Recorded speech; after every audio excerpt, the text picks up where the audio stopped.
राजनेताओं की सत्ता की जो चाबी होती है ना, और सत्ता की चाबी पकड़े कुछ जो दलाल होते हैं, उनकी अपनी जो मंशा होती है वो कुछ अलग तरह से चलती है। और मैं क्यों कह रहा हूं, अभी भारत के संविधान के दायरे को भी कई बार तोड़ता नजर आने वाला इस देश में एक वक्फ बोर्ड काम करता है।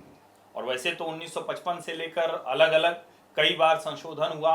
1995 वाला तो ड्रैकोनियन लॉ माना जाता है, 2013 में फिर से किया गया। अब संशोधन इस बार हुआ तो सारी जो ताकतें थी वो कही कि ये तो शरिया शरीयत, सीधे सीधे इस्लाम पर हमला है, मुसलमान पर हमला है, कूद पड़े मैदान में। लोकसभा में और राज्यसभा में 14-14 घंटे की बहस हुई। आधी रात को 2-2:30 बजे जाकर दोनों पर वोटिंग हो गई। लोकसभा में भी शानदार एक तरह से कहें कि इसके पक्ष में वोट पड़े, और राज्यसभा में भी 125 से ज्यादा ही हो गए, 128 हो गए। तो दोनों जगह मतदान भी हो गया, अच्छे से पारित भी हो गया।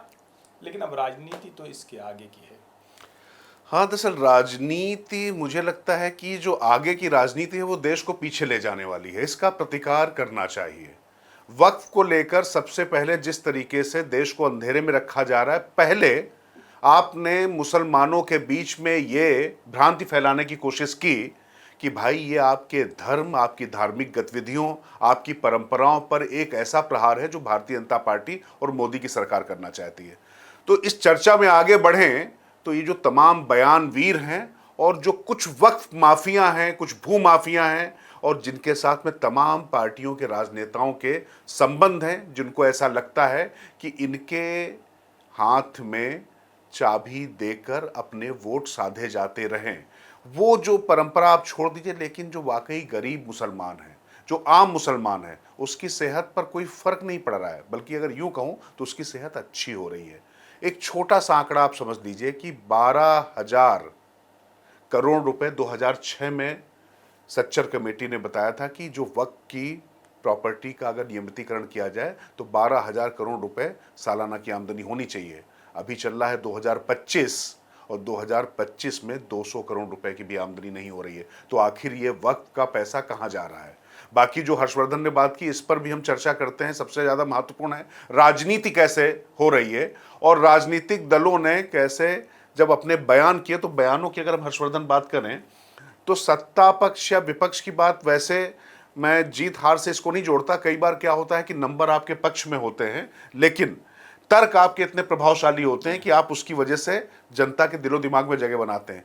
तर्क भोथरे थे, खोखले थे विपक्ष के पास। जो भी वक्त के मौजूदा कानून का समर्थन कर रहे थे, संशोधन का विरोध कर रहे थे, उनके पास मानवता के लिए, मुसलमानों के लिए, वक्फ के लिए कैसे खतरनाक है, ये कोई तर्क नहीं था। बातें इस तरीके की हो रही थी। और देखिए, नेता प्रतिपक्ष तो राहुल गांधी तो इस पर चर्चा करने भी नहीं आए। इतना महत्वपूर्ण था, आप सोच लीजिए। ये नहीं, नेता प्रतिपक्ष नहीं आए, और जो वायनाड में 2 सांसद हैं और रायबरेली में 2 सांसद हैं, तो जो प्रियंका गांधी वाड्रा है वो तो सदन में ही नहीं गई। सदन में नहीं गई। और कमाल की बात ये कि एक्स पर लिखकर और सोनिया गांधी के हवाले से बताकर कि मुसलमानों के लिए बड़ा खतरनाक है, हम इसकी पूरी लड़ाई लड़ेंगे, और ये भी ऐलान कर दिया कि हम अदालत में भी जा रहे हैं। तो किसी भी तरह से मुसलमान शांति से न बैठे, मुसलमान सड़क पर रहे, मुसलमान लड़ता झगड़ता रहे, मुसलमान इस स्थिति में आ जाए कि वो और उसकी मुश्किलें बढ़े, कांग्रेस को किसी तरह सत्ता मिले।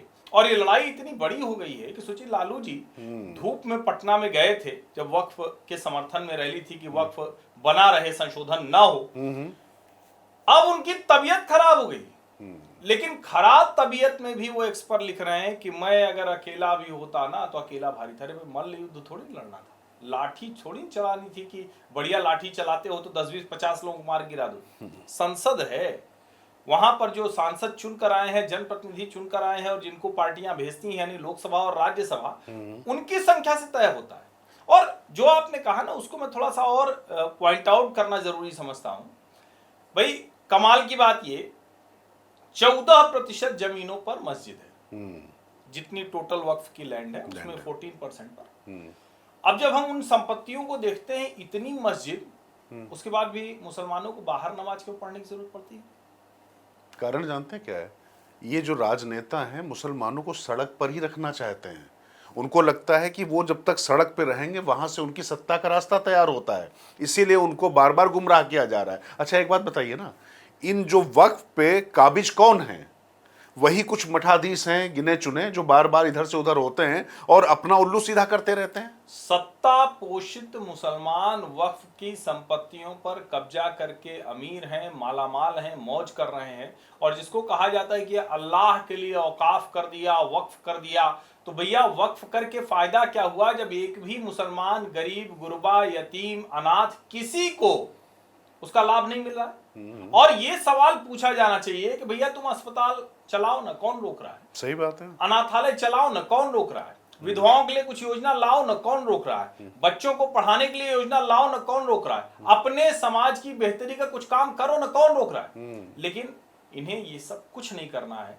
क्या अल्लाह अपने लिए दी गई जमीन को सिर्फ ऐसे खाली पड़ी रहे? और कई बार ये लगता है, ये साजिश के तौर पर कहा जाता है, लेकिन ये सच भी लगता है कि वक्फ के नाम पर भारत की जमीन को कट्टर इस्लामिक ताकतों के द्वारा कब्जा करने की ये सोची समझी नीति है। और जो किरेन रिजिजू ने बताया कि 123 प्रॉपर्टीज दिल्ली में, लुटियन दिल्ली में, वो तैयारी थी पूरी दे देने की, सब कुछ पारित कर दिया था, अगर ये सरकार नहीं आती चला जाता। और वक्फ कौन सा है वक्फ भैया? कि आपने दावा कर दिया संसद पर भी, आपने दावा कर दिया हवाई अड्डे पर भी, आपने दावा कर दिया किसी होटल पर भी, और तो और आपने दावा कर दिया मुकेश अंबानी के घर पर भी। इसका सीधा सा मतलब हुआ कि वक्फ लोगों को डराने, धमकाने, वसूली, ब्लैकमेलिंग करने का धंधा। और मैं फिर कह रहा हूं, जैसे मैं हमेशा कहता हूं कि किसी भी चीज पर स्पष्टता विषय की हो। मेरा ये मानना है कि भारत जैसे देश में वक्फ बोर्ड की कोई जरूरत है ही नहीं। किसी इस्लामिक कंट्री में वक्फ की कोई प्रावधान नहीं, कोई किसी भी ऐसे इस्लामिक कंट्री में वक्फ का प्रावधान नहीं, तो यहां वक्फ बोर्ड क्यों होना चाहिए? और मैं तो ये भी कहता हूं कि जब तक ये आप बनाए रखेंगे, मुसलमान को एक दूसरा अदर पर्सन बनाए रखेंगे, तब तक ये संकट बड़ा होता रहेगा। और मुझे लगता है कि राजनीतिक दलों से ज्यादा ये मुसलमानों की चिंता का विषय होना चाहिए कि उनको अदर पर्सन बनाकर ये पार्टियां रख रही हैं। हाँ नहीं, देखिए, इसको आप ऐसे समझिए कि स्टैच्यूटरी बॉडी कहते किसको है? वैधानिक निकाय क्या होता है? वैधानिक निकाय वो होता है जिसमें सरकार कुछ प्रतिनिधि नियुक्त करती है। वो प्रतिनिधि जो है उस बोर्ड या जो भी स्टैच्यूटरी बॉडी होती है, जैसे वक्फ बोर्ड स्टैच्यूटरी बॉडी है, फिर मैं कह रहा हूं ये रिलीजियस बॉडी नहीं है। इस बात को बार बार स्पष्ट किया जाना चाहिए। और ये बात मुझे लगता है कि जब गृह एवं सहकारिता मंत्री सदन में बार बार बता रहे थे, इस बात को बिल्कुल उन्होंने साफ तरीके से कहा।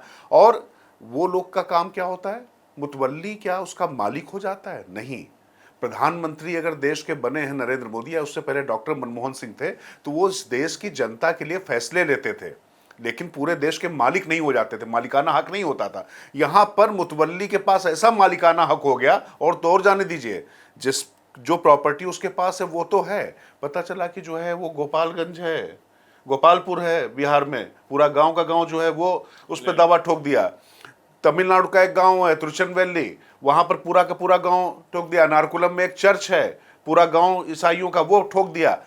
ऐसे तो आप सोचिए कि अराजकतावादी सोच किस तरीके का मतभेद पैदा हो रहा है। और बार बार ये राजनेता आपके दिमाग में क्या डाल रहे हैं, खासतौर से मुस्लिमों के दिमाग में, कि आपके देखिए धार्मिक अधिकारों पर यह सरकार प्रतिबंध लगाना चाहती है और ये सांप्रदायिकता फैला रही है।